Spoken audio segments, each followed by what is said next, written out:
Hey everybody, Nick Espinoza, your chief security fanatic here, and today we've got to talk about China because China's threatening the internet again. Now, this was a brilliantly written article by Justin Sherman in Slate, and I think this is basically a warning shot across the bow, something we need to be motivated on. Now, interestingly enough, I talked about a lot of this basically before the pandemic for an article I wrote in Forbes on the bifurcation of the internet that was up and coming. This is basically has been predicted for years, but we are starting to see things that are accelerating that, and that should be terrifying to anybody that enjoys the internet worldwide.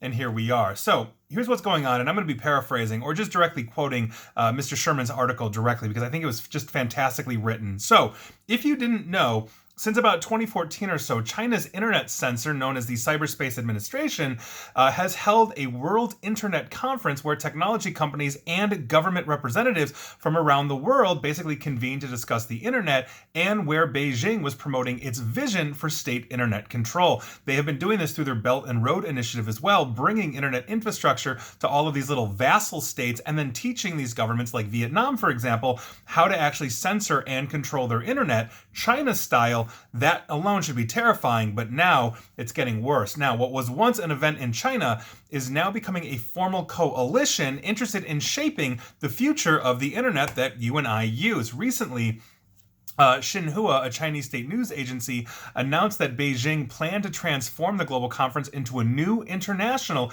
internet organization. While information on this is still basically coming out of Chinese media, it does not look good for the global internet. So, once again, state news agency Xinhua said that the organization's founding members include, quote, institutions, organizations, businesses, and individuals, end quote, from nearly 20 countries. Didn't name them though, but obviously China's internet censor would be at the head of this coalition. Another Chinese media source indicated that Afghanistan, North Korea, Cambodia, and Syria are among the member countries and claim that, quote, world-renowned internet leaders, authoritative industry bodies, Internet Hall of Fame inductees, whatever that is, and others have joined as well. So when you're looking at Afghanistan, run by the Taliban, authoritarian and religious, North Korea, authoritarian and communist, Cambodia, authoritarian, Syria, run by Assad, authoritarian, on and on and on, we are talking about the who's of authoritarian internet all getting together. That in and of itself is absolutely nuts. Now, if Beijing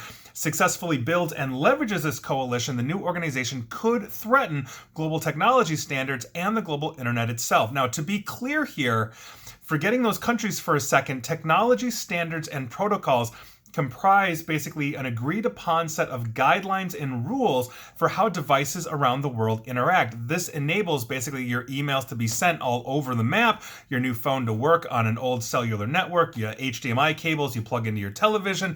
These are standards that have been agreed upon universally for all technology standards ubiquities. However, many internet standards operate on voluntary buy-in, meaning there's no law enforcing that we need to be using IP protocol version 4 or 6, etc., etc. There is no global internet regulator that forces every company to ensure that their technology, think cell phones, laptops, etc., are all interoperable. Otherwise, like no single supernatural regulatory body that defines what form that interoperability takes. Instead, the way the internet works is that internet standard settings happen mainly through the nonprofit Internet Engineering Task Force, or IETF, where industry experts, researchers, academics, government representatives, and others basically convene to define these technical rules that essentially the world simply adopts. Essentially what happens then is companies around the world choose to implement them to have their devices interconnect, which obviously helps enable global connectivity. So when I'm sitting here in the United States and I want to email somebody in Berlin, this is essentially the standards that we've all agreed upon. This is the buy-in that we've all voluntarily chosen to make the internet actually work and communicate around the globe. Now, while companies might not use the same standards for some technologies, like Apple devices require their own charging cords, for example, and Apple hopefully is soon to change that thanks to the EU, companies do have strong incentives to adopt the expert-developed internet standard. So while you might have a lightning cable on your Apple device and I might have a USB-C device on my Android, at the end of the day, we're all communicating using the same internet protocols and standards, which is why I can basically message in real time on Zoom from Apple to Android or vice versa. Beijing, though, or China, has taken serious issue with this. They've tried to move internet standard setting away from organizations that develop voluntary standards with widespread consultation towards organizations that are controlled by governments. Obviously, China, being the largest authoritarian and a surveillance state on the planet, would love to be able to dictate to the rest of us how internet protocols, whatever those may be, should work. Now, the aim is relatively straightforward. If the Chinese government wants technology standards that basically have an advantage to companies, and it gives greater opportunities for top-down internet control, then it wants governments, not companies, and civil society organizations to be in charge of creating these standards. Such a position reflects the Chinese government's idea of quote-unquote cyber sovereignty, where the government can and should control the internet in their borders. That is something that most of us around the world, including the United States, have resisted. While the US government has put on controls on the internet, what it's not doing really is censoring it. Individual companies like Facebook, an example, can censor information, but they also don't control the internet, meaning everybody's agreed to use the IP, Internet Protocol, or TCP/IP, Transmission Control Protocol, and Internet Protocol, and here we are. That is, again, a buy-in that we've all bought into. Beijing, though, wants something different. And so basically, China wants to globally spread its vision for government internet control, and it's working in that direction in coordination with Chinese companies to do so. So when Huawei, for example, or two state-owned telecoms and China's Ministry of Industry and Information co-signed the new, quote-unquote, new IP proposal to replace the globally used internet protocol with one that would enable surveillance and top-down government control, we all kind of said, yeah, that's essentially what China wants to do. Now, in this vein, though, China's New World Internet Conference organization poses at least two specific risks to the global internet. The Chinese government has largely failed to date in moving internet standard setting away from open voluntary consensus processes towards a top-down government model, where instead of researchers and others deciding how emails, for example, should be sent and how internet traffic should be encrypted, essentially governments like those in China set the rules, meaning if they can set the encryption standard, they can break the encryption standard, because the only encryption standard then allowed on Chinese internet would be the one that the Chinese could easily break and read absolutely anything. So imagine you've got a branch office or even a friend in China and you're sending basically an email. If this goes through, this basically wouldn't be able to send unless you here in the United States or outside of China are using those standards to send that email, let's say, in an encrypted manner. If the World Internet Conference, China's World Internet Conference, starts getting enough buy-in, though, China could begin spreading more of its technology standards within that block of companies. Again, ideally through their Belt and Road Initiative, something I wrote about for Forbes, like I said, just before the pandemic. So, for example, it's possible that Chinese standards currently facing opposition in the United Nations, like Huawei's new IP proposal, could receive more pickup among countries friendly to China and sympathetic to the quote-unquote cyber sovereignty view of the internet. And what the author here is not saying is that cyber sovereignty, it was looked very favorably upon authoritarians that want to control the flow of information and therefore become even better and more effective surveillance states, modeling themselves after China. Even if many countries and companies refuse to buy into these standards, the Chinese government might find basically a more receptive view among their conference members, meaning we are seeing that bifurcation of the internet. This is something that Sergey Brin at Google talked about. This is in part what I wrote about back a couple years ago. Now, top-down Chinese standards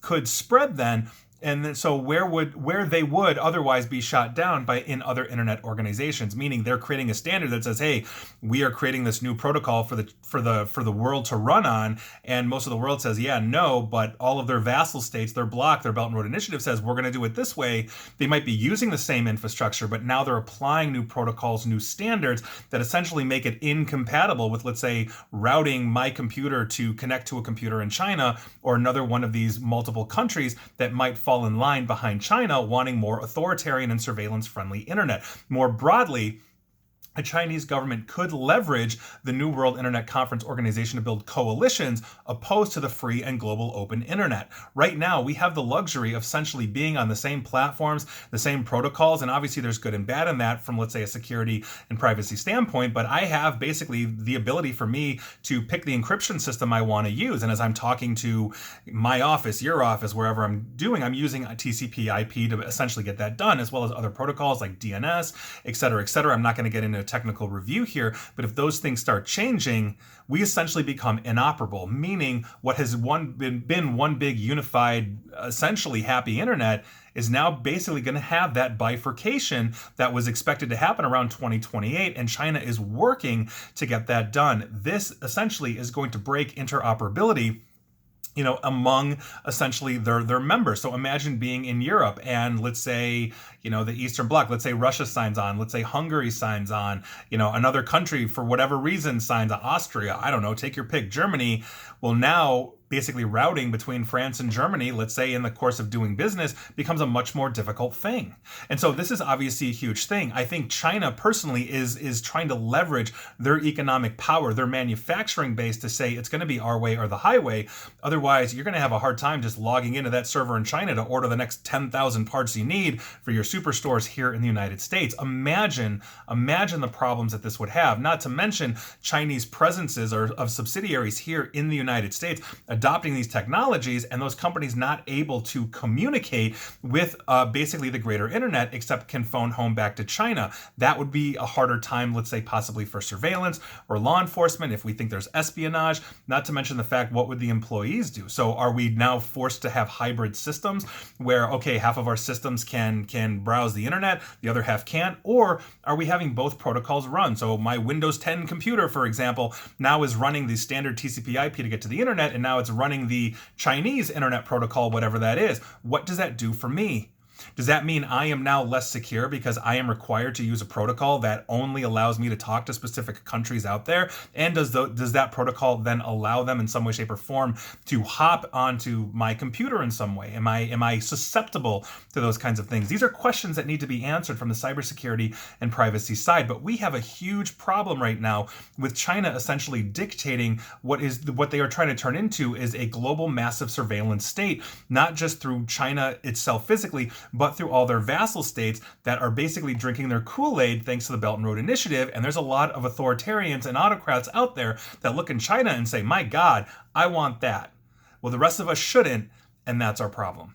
And please, like, share, follow me here while you can before we're all moving to Chinese IPs on Facebook and Twitter at NickAESP. And please feel free to subscribe to me at YouTube as well. And as always, stay safe, stay online, and please attempt to stay private.